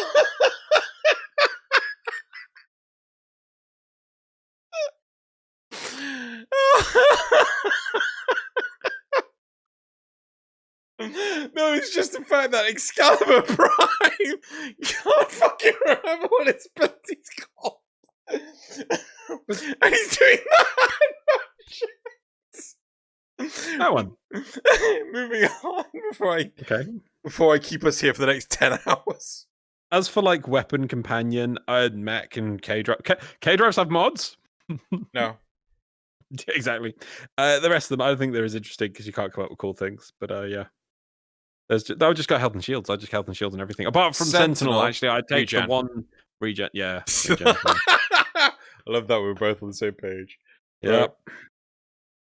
Also, on the same thing from Devaro, what for someone who doesn't have access to PC hardware that can run next-gen graphics or a PS5 that can do the same, how do I compensate for having good frame rates but subpar graphics? If I can't upgrade from a home PC to a gaming PC, I'm doomed, aren't I? No, I mean, you can open up the PC and you can swap out parts and things. Yeah. Like, I was running a 2070 on a second gen. I'm just talking numbers at people. I was running a graphics card that was released 2 years ago on a motherboard and processor that was released 7 years prior to that, right? You know, the graphics card is a huge impact in things. Also, the speed of the RAM, you know, you don't have to upgrade the whole thing in one go. And there's one thing that I feel I need to get the most of what I've got. It's actually not the computer, but I need a better monitor. Yeah. Do you know my monitor is like 12 years old? 11 years old. 10 years. No 10 idea years how old. old my monitors are. Yeah, exactly. But new monitors are so great that it might be your monitor, which is your limiting factor. I mean, I do go around to other people's or see my Xeno or my brother playing Warframe, and I'm like, wow, that looks so much better than mine. And I finally realized it's because I've got a monitor which is 10 years old. Yeah. It probably will look better with a shinier, better monitor. So yeah. You do the hand motion again. What hand motion? The Exalted Blade hand motion again. Sorry. What? You mean for you just I mean moving on. You don't go like, how do you eat food when you go to sit down at the table? Oh, I use the hyper fork and hyper knife. No, you just go like, here's the fork and knife. And that's like, if I was like, but they fight those mobs, I'd be like, but you just pick up the fork and knife, or you just say fork and knife. What the fuck is a hyper fork or a hyper knife? Exactly. I don't call this Exalted Blade. It's just there. It comes out of the hand. Okay, let's go. Do you name each finger? I mean, come on. Yes! It comes out of that. What do you? What is this Exalted finger? This is hyper finger. No, index, middle, ring, little. Yeah, exactly. And thumb. This is. Look, it just comes out of your hand. Moving on. Does it not come out of yours? Look. Well, it's not coming out of yours either. Well, because I haven't got any energy. Also, can't cast abilities in a Lisette now, can I? Come on. God, yeah, I mean, you punch of the hull. Exactly. There's enough holes in it already. Don't know what's going on down there. Right. Anyway, that's it from the whatever these were, community supporter questions. Those what? Yes, we have to use the term support, don't we? Yes, yep. Very good. Pop that over there. Let's grab this. You want to put the time? Very good. Very good. Can this plop, please? There we go. Okay. Aha. So, first of all, comments from episode 369. Nice. First of all, thank you everyone for applying. I saw more replies, so just so everyone knows, please comment on. Oh, I need to move myself a little bit to the. No, not that one. Am I in shot? There we go. Right. So please do comment on the videos. One thing is, I will make sure I read everyone's reply. So do that. And it's great to see people replying. So no matter what, say we're idiots. In fact, there's somebody who will in a minute say they're idiot, and doesn't matter what, no holds barred. We can take it. Please let us know. So first of all, we've got Jeremiah Levi Green. I'm listening to you guys mostly while I'm just forming weapons, grinding away in Warframe, or putting together and painting my Necrons. Quite enjoyable just to listen to. I have often forget to leave a comment on most videos that I watch and move on to the next video, just like every other content consumer. Thank you for the experience and the perspective you bring. So I wanted to highlight that one because obviously, obviously I asked for people to comment and they're saying that they listen. They don't always comment. And thank you very much for watching. Really appreciate that. I mean, I like listening to long podcasts, and some of the people I used to listen to don't do them anymore, and I do exactly the same thing when I'm doing stuff. So it's glad to hear that we can provide content for you to listen to. Yep. That's great, even if you don't comment. Moving on, I've got Ali Al Khatib has posted in a while, and they say haven't commented in a while as I wasn't playing Warframe. And that's fair enough, Yeah. Take breaks from Warframe; it's very important, and you don't have to comment on here, but I appreciate it. I miss when people are gone. Anyway, so moving on to the CC stuff. Where am I? Yes. Cab Joseph. If CC is bad for boss fights because it's press a button and you win, doesn't that apply also for damage abilities? Like if Mess can a Mesa. boss doesn't. Oh yeah, Mesa can a boss. Doesn't that make the boss irrelevant too? Should all boss be resistant to all abilities, just like the Eidolons then? Can Mesa just... I think no, it's if Mesa could just knock down a boss with 4. But no, I thought isn't the argument that... Sorry, my understanding of what was just said was that if we take away the CC abilities on bosses, we should take away the damage abilities as well, because what's the point if Mesa can just use her peacemakers and just nuke the boss instantly, right? Yeah. If that's the case, genuinely, that's something I'm not aware of. I didn't know she could do that. And to me, that really detracts from the boss fight. And yes, the peacemaker abilities shouldn't... or maybe like a diminished or a capped effect. And yeah, that's a really valid point, to be fair. I'm not gonna lie. And that kind of really highlights the value of having diminished returns on CC abilities if damage abilities can just... Okay, I've got one from Bones the Wonderful. Excuse my language, but I agree with Loz that the Orokin have a long arm is dumb. 2. Sod off, Loz. I don't like ribbons. They nullify what makes the game fun. Now it's interesting you say that, and this is why I took this one. I'm definitely talking about this one. But don't worry about language. We can take it, especially sod off, because sod off sounds... I think it's very British. Very British. We approve greatness. I think it's from last week, and I did say about ribbons, right, and making them mandatory. That doesn't... Just want to point out, because obviously maybe this person has seen... Maybe I haven't said it in a while. Can I jump on that? Actually, no. Don't go liberal on the language, because I would not be surprised if YouTube will just hide. Oh, okay. Yeah, right. This is a vulgar comment. Yeah, sorry. Okay, well, okay. You don't have to use a vulgar comment, but I approve that the person is pushing us to task on this. Taking an event and saying I don't agree with this. If you want to disagree with us, please do. Even Xeno says please don't use the colourful metaphors and the colourful language. But please, if you want to hey, you guys are just flat out wrong. You don't know what you're talking about. Please put it, and I'll take it. But anyway, also I want to say on this one, Bones the Wonderful, I'm actually with you on this. In fact, we were there. We were always there when things went wrong, weren't we? We were there when Steve announced Drivens. Were we? He did it at the Birmingham. Did he? At Birmingham. Yeah, that's when he announced Drivens. Random mods, I think they were called. Yeah. I don't know. Yeah, no, he did call them Rivens then. Yeah, he announced it in Birmingham. Obviously, I don't think that one was recorded like the German meetup thing, but that's where he announced. Even though they asked us not to during Germany. Yeah, I know. But that one, he was just so happy. Anyway, but still, we were there when they announced them. Secondly, Bones Wonderful. I'm with you. I actually only, I think I replied to you in the thing, but I wanted to make a point of saying this anyway. I don't actually like Rivens either. I don't like the way they work. No. Reread that part of the comment. 2. Sod off, Loz. I don't like Rivens. They nullify what makes the game fun. Why is he saying sod off, Loz? As in, because last week I was saying about how that I do believe I was saying, if I was wrong, that they should take all the elements of the game and make them mandatory, including Rivens. That they should have a Sortie 2.0 that requires you to have all these things. And they're saying, no, I don't want Rivens. They don't make the game fun for me. Right. And that's fair enough. I mean, don't get me wrong. I agree with them on that point, but I think that they are in the game. They're not going away. And doesn't mean I like them. But they should, that was part of it, that they should go right for player power. That's because they're going to be in the game. I can't ignore it. But I just want to say, I don't like Rivens. I've never liked Rivens. I only have a handful of Rivens to speak of anyway, because they're just frustrating. And I agree with you that they're just, they could have made them, could have made them good. They when they did status in the game, they said they were going to start low and then bring things in slowly because they didn't want, because it's harder to take something away than it is to give. But then on Rivens, they were like, "Oh, Rivens, yep, you can have is it 4 positive stats on a Riven? What's the best roll? Is it 3 or 4? 3 positive stats, 1 negative. 3 positive stuff. No, you can have it with 3 positive, no negative. Yeah. But that's what I'm telling you. That's the options.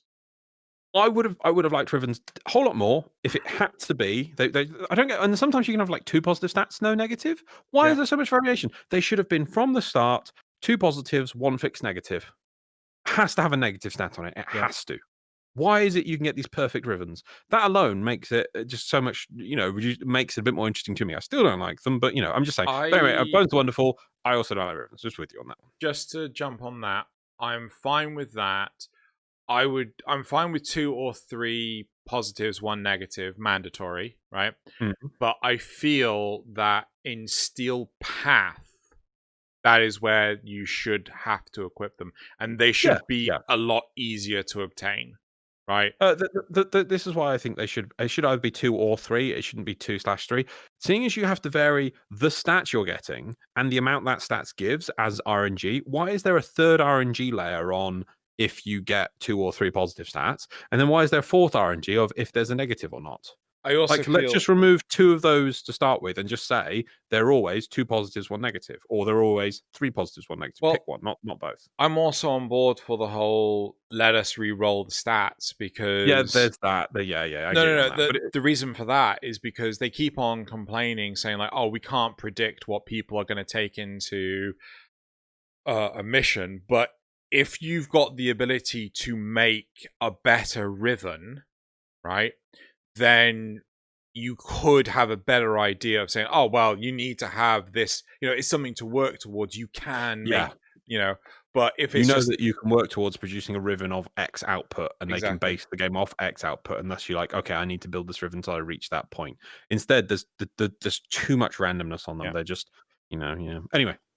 Moving on, let's move on. So I think I just one better point. Anyway, Trex Paddock. Right, here we go. I laughed at this one. One of the biggest issues I had with the Nihil fight is that he was described as this super genius scientist who invented all number of tech advances for the Orokin. When you face him, he has you at his mercy, trapped and totally unarmed. After the first time he attempts to glass you and misses, and you throw the glass back at him and hurt him, only a total moron would then continue to throw you more glass so you can then go on to defeat him. It makes no sense whatsoever. Xeno's idea of using broken bits of the environment was a vastly better idea. Just saying. Thank you, Trex. But I kind of... When was he said that? Like, he invented all these sorts of weird and wonderful shenanigans. Was it during one of those quizzes? Was it during one of the multiple... It could be on one of those quizzes that it'd be something along the lines of, in my day, I invented so many amazing things, but you... Yeah, shut up. I'm trying to actually pick an answer here. I've got to concentrate. I've got a timer. I've got to concentrate for my exam. About my backstory, about how I was the bestest ever. By the way, looking at these things, I'm on the clock as well. You better do it quickly, otherwise I'm going to kick you out. Now, let me describe to you my 3rd trip to my summer home on Tuesday. When you do an exam, there's no talking. You're not... Can you just imagine the moderator just monologuing some random shit while you're trying to do an exam? You're just like, what the fuck is going on? Why won't they shut up? Yeah, I could imagine, your classic school scenario with your desk, and you sit there, you're leaning over your desk, and all of a sudden, just the invigilator just squats down next to you. Like, okay. And then they just start talking in your face. You're like, I'm trying to do these sums. Yeah, right here. What are you doing? Why are you talking? Why? Right, and then last one. Sorry, JJ24. So I did cut this one down because it was giving an example of Monster Hunter about a creature they really liked, but I just wanted to get the key point from this, which was, on the opposite side, I can attest to a good chunk of players don't want challenge. They want a punching bag. Mm-hmm. I had this issue with Monster Hunter World where players would essentially CC lock a monster to death through flashbangs. Then the DLC update changed it so monsters gained immunity and people flipped their lids. Yeah. They don't want challenge, they want loot pinatas. It's not a binary thing, and it's an opinion with a spectrum of varying degrees, but this is just my observation. Now, there was a whole section in there about Did they say what monster? I will look it up for you afterwards, but I Okay. don't have it on No, that's hand, I'm fine. afraid. Yeah, I'll give you the full link afterwards. It's really interesting describing the monster they liked and they preferred and how they did it and things like that. Yeah. Really interesting, but I just want to shorten it for this. And that's the key point, is that I think JJ24 is right on the money here, is that people don't want challenge, they want a punching bag. They just, I think Mogami used to call it the loot cave. You know, Yeah. that's what people are always searching for. And it's the power fantasy. They just want it to be like loot, loot, loot, loot, loot, loot, loot, loot. And then if somebody goes, oh no, slow down, you can't punch as much, they're like, what?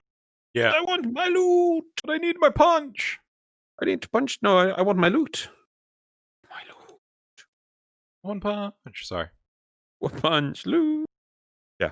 So I think it's a very good point from JJ24. That's it for the comments. Okay. From last. Should we move on to? Oh, I haven't got the memes ready. Shit, I should have worked that out. Why am I such a failure at life? Right, shall we do the memes? Yeah, I'm just bringing them in. Bringing them in. There we go. Ooh. Oh. Ooh. Okay. Okay. Ready? So, okay. I'm gonna, before you start, I'm gonna say there's only actually two memes this week, right? The first one is because I couldn't find 6 versions of the other meme, right? But the first one is a separate meme, and then the actual memes 2 through 6 are actually the same meme, but they were all massively upvoted. There was some sort of thing this week about making it. However, there was more than 5 of this type of meme, but I'm sorry I cut the lewd ones. Okay. Just saying. Okay, so anyway, the first one's a bit different. So let's go to the first one, which is just, we've had something similar to this one before. Okay. What the fuck? This kind of people is priceless. Top box, coffin of poor people. Second box, coffin of rich people. Bottom box, this guy who writes in Warframe Wiki the best spot to farm a specific fish. Yep. They are the gods. Yep. Yep. They are Totally the get first. that. Right, now memes 2 through 6 are kind of the same thing. So let's go meme number 2. Okay. Episode they're out of order because I want them in different order. So this is episode 2 of this meme. Okay. There's so many of these memes this week. Harrow. 8:30 a.m. Googling how to get Harrow. 8:50 a.m. Why are Kuva spy vaults so complicated? 1:30 p.m. How to make the goddamn defectors move their asses. 6:50 p.m. What's the fucking drop rate again? 11:30 p.m. How to get 225 points. That is the story of Harrow. Okay. Number 3. Meme number 3. Okay. Episode 3, Wukong. This one doesn't have timestamps. Google how to get Wukong. Go to the next one. Google how to play Wukong. Then I don't get why it says at the bottom. There's other Google. Help, I have returned to Monkey. I don't understand that one at all, but there we go. Yep. Oh, yep. And so maybe there's a reply, but the one says about Grendel, but we'll get to that. Right. Okay. Next one. Yep. Number 4. Episode 2 plus 1 divided, whatever. It's Saren, right? Okay. So first one, Googling how to get Saren. Next point, Googling Warframe bug. Enemies are randomly dying. Followed by Googling, is Saren illegal? Oh, it's awesome. Okay. Number 5. The Grendel one. Oh my Step god. 1. Googling Grendel abilities. And then thinking, Step 2. What is Vor? Oh my god. Step 3. Why we all need Jesus. Oh my god.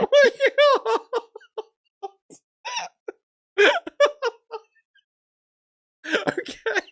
Number 6. And the third one, number 6, of a play in 3 acts.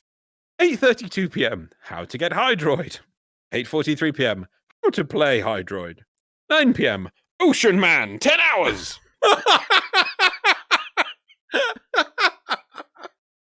Do you know Ocean Man? No. Oh, it's a song. Ocean Man, Take Me by the Hand. Oh, okay. It's just a 10-hour loop of that. That is how to play Hydroid. There we go. And if anyone wants to know, I did find other ones which were based on Wisp. Okay. Having those. I can very, very quickly imagine what the Wisp ones are. I think the joke ended with Googling how to play Warframe with one hand. Oh, gross. Anyway. Right, moving on. Let us have some community shoutouts to elevate our stream back to a level of goodness rather than the silliness. Right. So. Yeah. Yeah. Community shoutouts. Yeah. Right. Our first community shoutout is a 2-panel comic. You can see the first panel here. Beauty is Pain by Plickit Plickit. Have we had them on? Yes. God. Please tell me you were just fucking with me then. I was on that one. Okay, good. Got a good name. See. So, Tenno, how do I look? And the second picture with this looking sharp. I'm loving that with the double thumbs up, but they're just covered in spikes and blood. Glass. Nose. Shards. Yeah, shards of glass. Right. The second community shout out, forgetting to start the research. So this is a mini story by. Oh crap! I didn't actually take the name. Who's Mura Casadis. Right. Yeah. Where they were supposed to do the new weapon research and everything in the dojo, and they forgot to do it.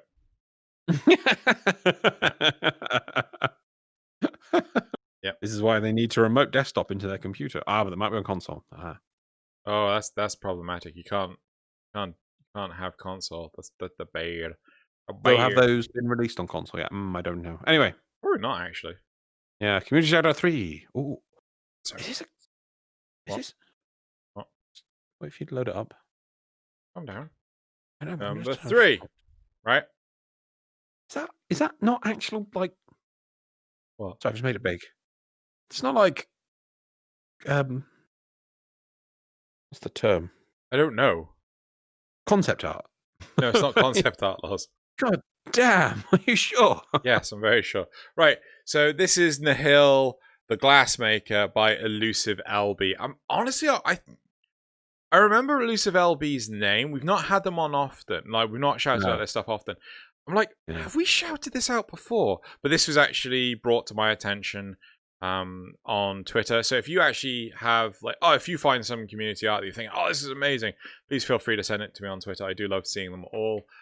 I do actually have specific columns and lists that I follow of people. Anyway, so but I mean, okay, amazing. right? It's I don't want to be. amazing. I don't want to say obviously to get, because all the artwork is amazing and more superior than anything we could do. But literally, I look at this and be like, that's just. I mean, they finished it to such an. It's just amazing, that one. Yeah. The fourth. By the way, if just want to say, if you want to make, if anyone who is listening and wants to be like, Loz just says that, it's good. If you want me to say the piece of art is brilliant, just show me a piece of Pixar and I'm like perfection. So yeah. So I'm not playing favorites. Yeah. Yep. He does the whole Magneto meme from First Class. So it's true. Okay. Show me the real art. Perfection. Right. So the next one we have is Oberon by Trash Frame. So again, I'm not sure if we've already had. I'm not sure if we've had this one before. I swear I remember this pose and things, but it was recently released. So unless it was uploaded a second time, but again, absolutely brilliant. This was brought to my attention because someone thought it might have been my Oberon, but to be fair, let's face it. I mean, the main pattern that everyone goes for with Oberon is Feyark skin with normal helmet. So I mean, yeah.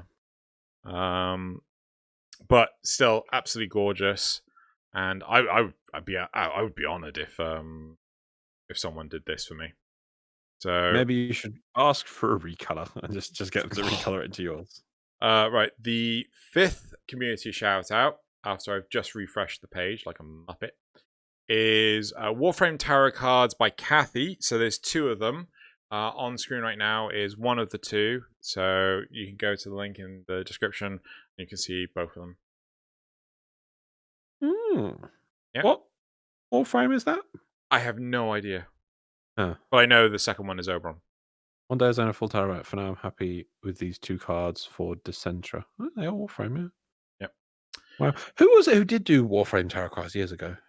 We met them at the first TennoCon. No, you're thinking of like the bookmarks. That was Lotushim. Oh. Yeah, because Lotushim. 555. Yeah, and 554. That. Yeah. I've given them one more.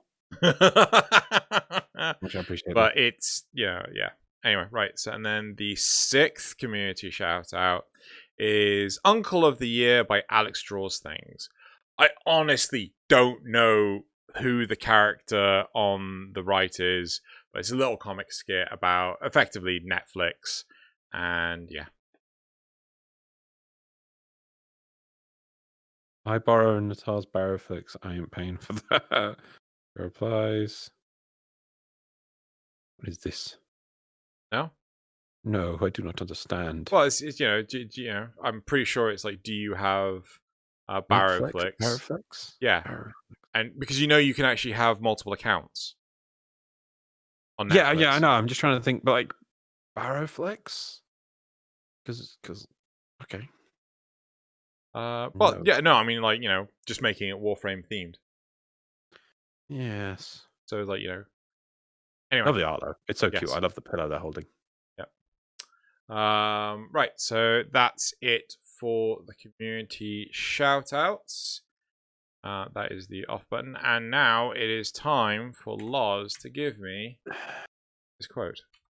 We'll put that up there. Put that down here. Okay. We're working here. Yes. Okay. I know you have this film on DVD. Oh, okay. I remember seeing it years ago. Right. Hard to believe. It's only been 15 minutes since I destroyed the Orokin Empire. In another 15 minutes, it'll be all over. Such a short time to destroy an empire. And to think my Archimedean tutor said I'd never amount to anything. Is that where it ends? I can't quite. Does that amount to anything? Yes, that's it. Was it 15 minutes in the original? Yes. 15? Yep. I remember seeing this on the floor of your thing, so I know you've seen it. Say it again? Hard to believe. It's been only 15 minutes since I destroyed the Orokin Empire. In another 15 minutes, it'll all be over. Such a short time to destroy an empire. And to think, my Archimedean tutor said I'd never amount to anything. How close is destroy an empire to the original? Empire is 2 words. It's 1 word. It's bigger than an empire, I guess. But well, it depends. It's more of a large object. It says world. So but it is destroy something. Yeah. It's an old film, by the way.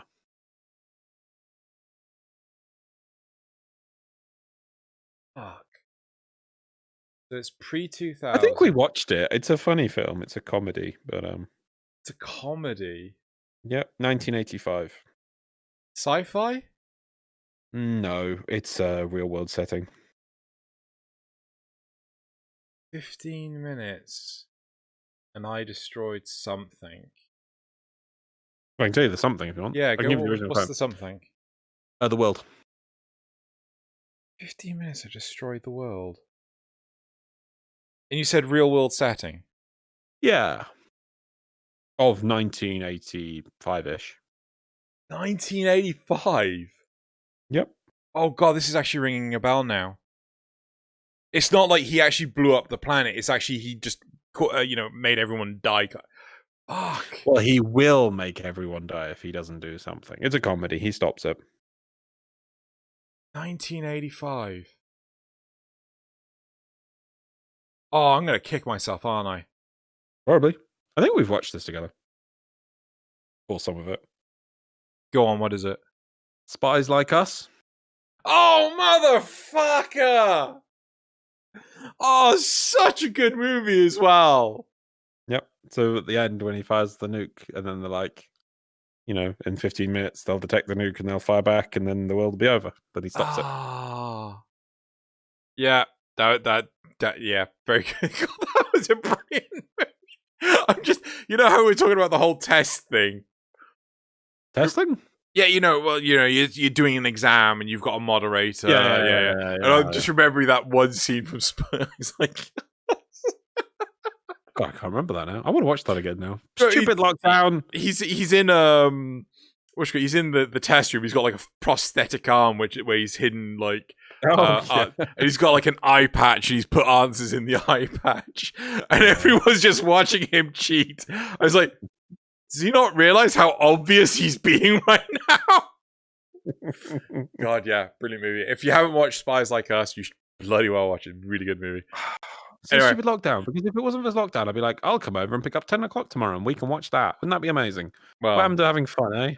small problem with that. But anyway, so that's it for this week's episode of 10 o'clock. Thank you very much, everyone, for listening. We do love your comments praising us, saying that we're amazing human beings, and Loz's random incidents of... I wish the... Actually, hold on. I'm putting it back. Right. What was it? How did it go, Loz? How did it go? Yeah, that still gets me. Right, so... Anyway.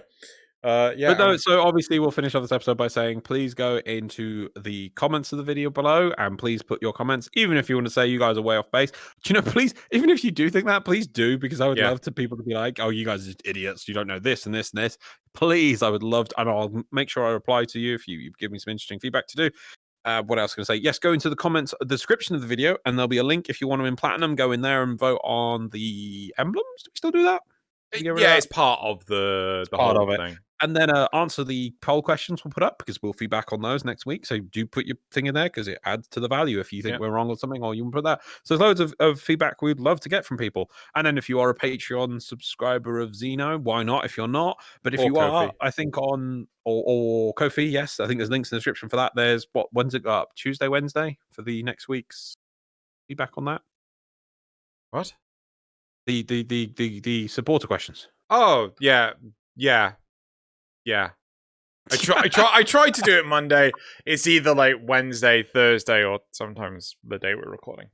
Also, if you're a supporter, you can come on. Well, obviously at the moment it's getting Christmas, but definitely in the new year, we'll definitely, when this stupid lockdown is lifted, we'll be going back to people coming on. So if you want to come on to 10 o'clock and tell us how we're wrong, all right, join Xeno on one of his platforms, and then in the future you'll be able to get a chance to come on and have a chat with us. This is the longest end slate ever. I thought I'd do things. I did things.